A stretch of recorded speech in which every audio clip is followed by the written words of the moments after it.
I didn't put this picture, Tani did, briefly through my journey. I am a son of a refugee. So I went to medical school in Ireland, finished in 1992. And it took me from 1992 to 2009 to get my consultant job. During that time, I obviously did all my training, basic surgical foundation training, basic surgical training, and higher surgical training in cardiothoracic surgery. But along the way, I got an MD, a master's in medical education, and a diploma in health services management before even I got appointed as a consultant. And I did these during my training. And since then, I've had the pleasure and the honor to serve in a number of functions. And these are the jobs that I'm doing at the moment.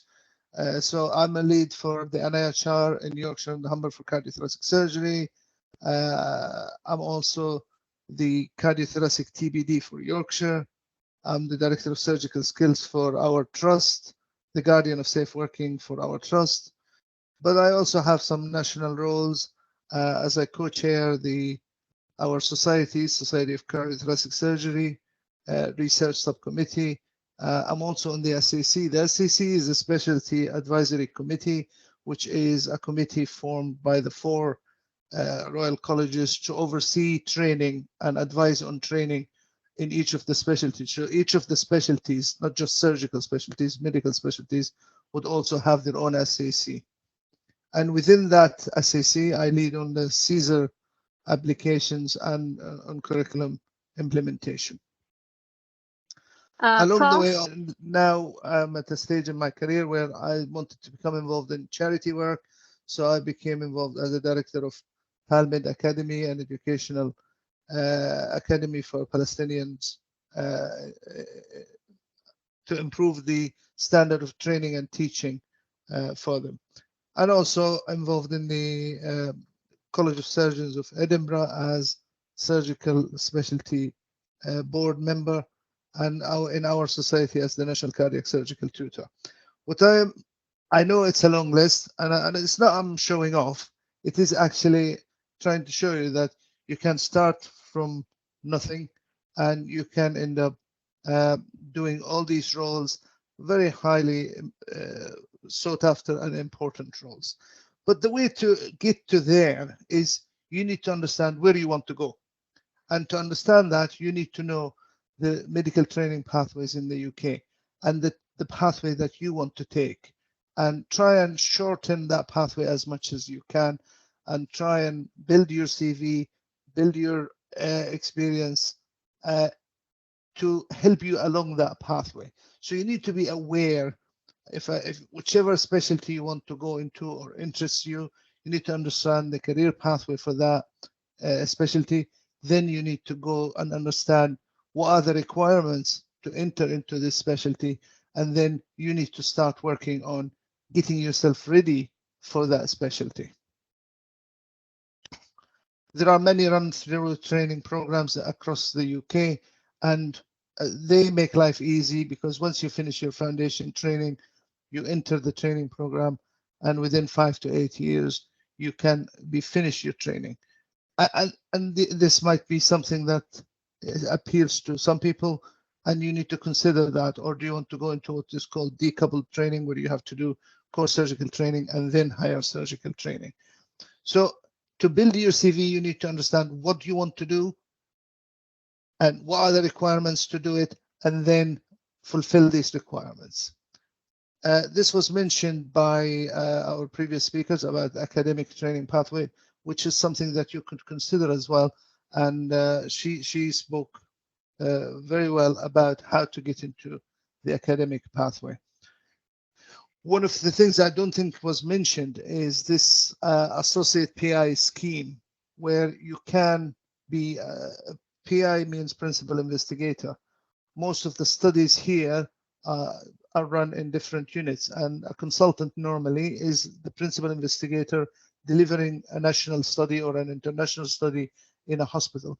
But trainees, junior doctors can become involved as associate PIs, and that gives you a lot of kudos when you put that in your CV. I was an associate PI for this national study or for that international study. I recruited patients, I identified patients, I collected data, analyzed data. So that is a way to do it. And the way to do that is you register with the NIHR in the associate PI scheme. And that adds another line or two in your research credentials. Tani had mentioned the Global Surge as one of the collaboratives that you can get involved in collaboratively. And I do support what she said, but that is not the only collaborative around. There's so many collaboratives in the UK, and they have some national, some international projects that you can be involved in, and that will give you collaborative authorship at the end of the project. But you do have to look out for these opportunities. You have to try and find them and get involved, do the work, deliver the work, and then you will get the credit for it. You'll have to be aware that at the end of each of the specialty training, you need to be sitting a final exam as well, which you need to prepare for as you go through your training, whichever way you go through your training. And when we are sitting at an interview looking at application forms, I look at a lot of application forms. And what impresses us in looking at application forms? They need to be tidy and clear. Or a CV needs to be organized. A nice picture is nice. Bullet points are much better way of presenting things rather than writing half a page essay on what you did in this post or what you did in that post. It puts people off reading, because when you have 50 application forms to look at, well, if you have succinct bullet points, that would be quite useful. And we have covered all these areas.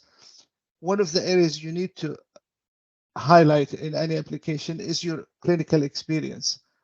So you need to list the jobs, you need to identify or highlight what are your selling points and what have you learned from each post that you have achieved. And as I said, put that in bullet points rather than half a page or a full page essay. You need to mention about your teaching. We said about presentations, publications, clinical audit, quality improvement, management, and leadership. And all these areas, you need to actually make sure that you have something in all of these areas when you're applying. It's no point saying, oh, how can I hide that I don't have a research? No, you go now and do research and make sure that you can cover that area. Teaching, the same thing. You find teaching opportunities, leadership opportunities, do clinical audits, so that when you're applying, you have something to put in each of these boxes. And very important to look at that is the essential and desirable criteria for a job you're applying for. We see application forms for somebody who's never done surgery and wants to be a registrar in cardiothoracic surgery.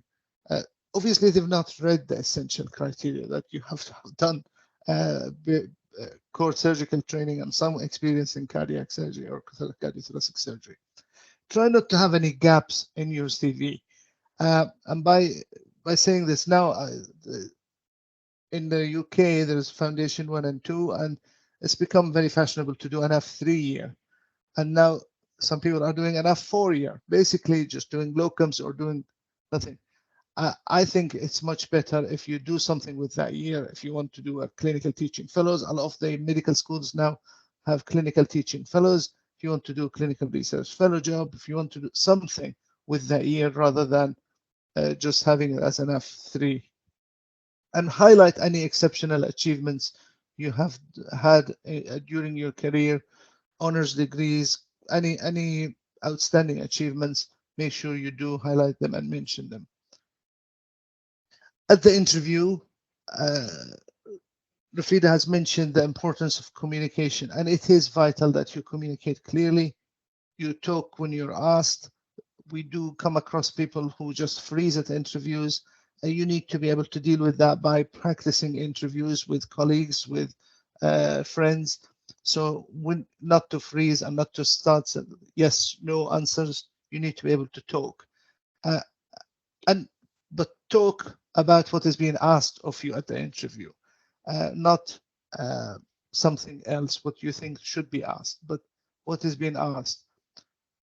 And it's very common now in interviews to ask about examples. Give me an example of a mistake you come across, and how was it handled, or how did you handle it? How did you deal with a difficult colleague? How have you implemented a change in your department, or how look?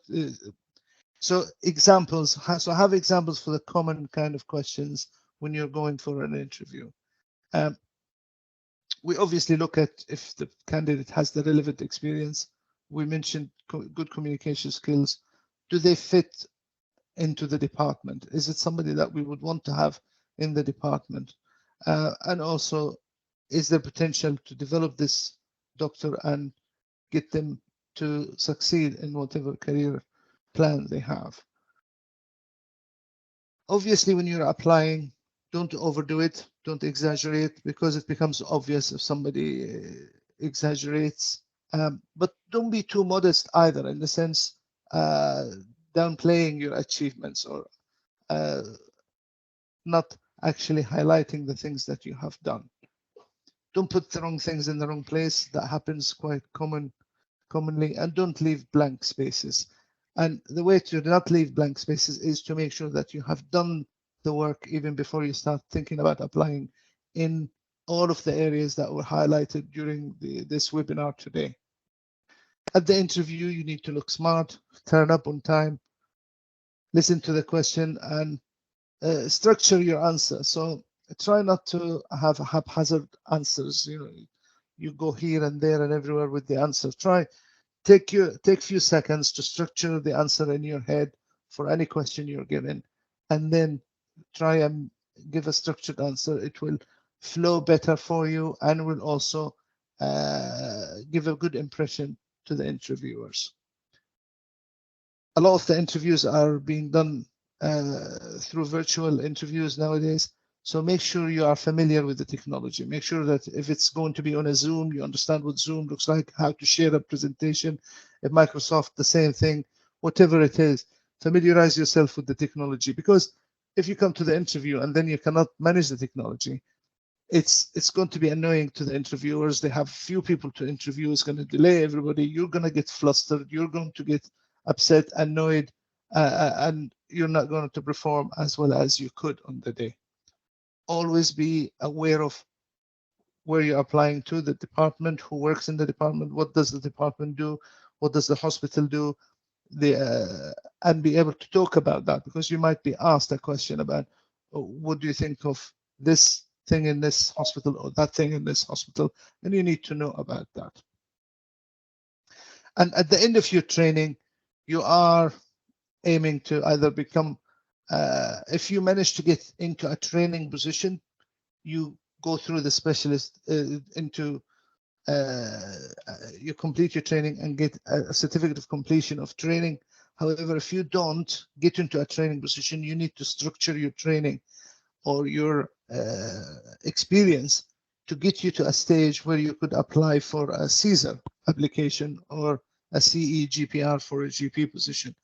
And for that, that needs a whole talk on its own, how to do that. But you can do it even if you don't get into a training position. You can still achieve a certificate of completion. It would be through a different route, but you would have to provide the same evidence a trainee does provide at the end of their completion of training.